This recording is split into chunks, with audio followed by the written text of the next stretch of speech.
Hello बच्चों, पिछली video में हमने वर्कशीट 1 के बारे में जाना था, जिसमें हमने रासायनिक अभिक्रिया और उसमें होने वाले परिवर्तनों के बारे में पढ़ा था। आज हम डेट 8 जुलाई 2020 की वर्कशीट नंबर 2 करने जा रहे हैं, जिसमें हमें रासायनिक अभिक्रिया और उनके प्रकार के बारे में बात करेंगे।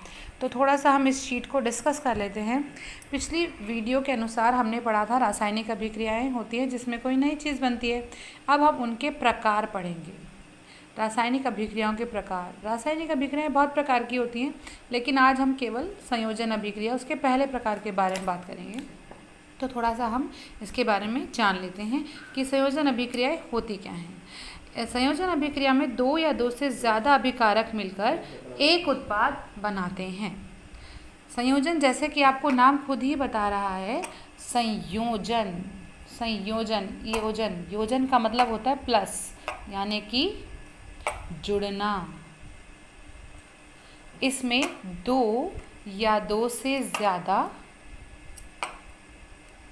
अभिकारक मिलते हैं। अभिकारक दो या दो से ज़्यादा मिलकर एक उत्पाद बनाते हैं। जैसे कि एग्जाम्पल देख लेते हैं हम। यहाँ पे हमने पिछली वीडियो में भी यही एग्जाम्पल लिया था, C+O2। C यानी कि कार्बन प्लस O2 यानी कि ऑक्सीजन, और ये मिलकर बना रहा है CO2।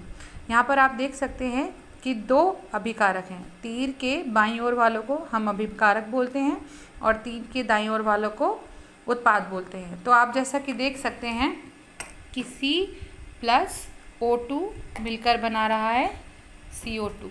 तो दो अभिकारकों ने मिलकर के एक उत्पाद बनाया। तो इसीलिए हम इस अभिक्रिया को क्या कहते हैं? संयोजन अभिक्रिया।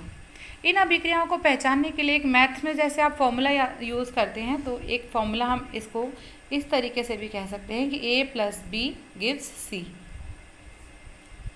ये इसको अगर हम ध्यान रखेंगे तो हम आसानी से हम संयोजन अभिक्रियाओं को पहचान सकते हैं। जैसे कि ये इसमें भी लागू हो रहा है, this is A, this is B, और एक नई चीज़ बनी, दिस इज़ C। ठीक है, तो अब हम बात करते हैं नेक्स्ट चीज़ की, जो कि आपकी वर्कशीट में दी हुई है, ऊष्माक्षेपी अभिक्रियाएं। अब नेक्स्ट टॉपिक हम पढ़ रहे हैं ऊष्माक्षेपी अभिक्रिया। ऊष्मा का मतलब होता है हीट, गर्मी। क्षेपी का मतलब निकलना। तो ऐसी अभिक्रियाएं जिनमें होने के दौरान ऊष्मा निकलती है, तो उन अभिक्रियाओं को हम ऊष्माक्षेपी कहते हैं। ध्यान दीजिएगा, ऊष्मा निकलती है, निकलना यानी कि बन रही है, यानी कि वो उत्पाद के साथ में आएगी, तीर के दाईं ओर। इसके एग्जाम्पल्स देख लेते हैं। किसी वस्तु का जलना, जब जलेगी तो उसमें से कोई वस्तु जलेगी तो हीट निकलेगी, गर्मी निकलेगी, तो वो अभिक्रियाएं क्या होती हैं? ऊष्माक्षेपी अभिक्रिया।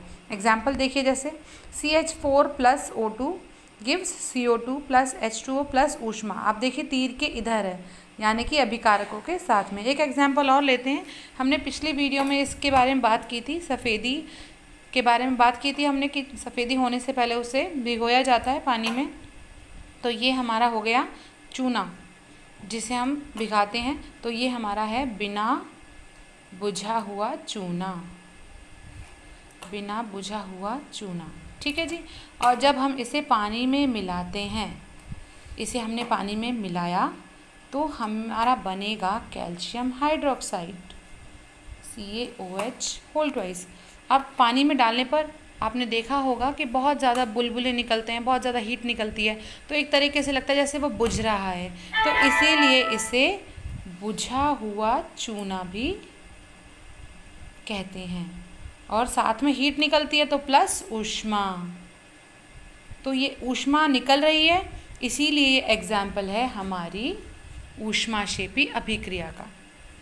तो हम ये कह सकते हैं कि जो और आप देख रहे हैं संयोजन प्लस हो रहा है, दो चीज़ें मिलकर एक चीज़ बना रही हैं, दो अभिकारक मिलकर एक उत्पाद बना रहे हैं। तो हम ये कह सकते हैं कि ऊष्माक्षेपी अभिक्रियाएं संयोजन होती हैं, यानी कि उल्टा कह सकते हैं कि संयोजन अभिक्रियाएं ऊष्माक्षेपी भी होती हैं।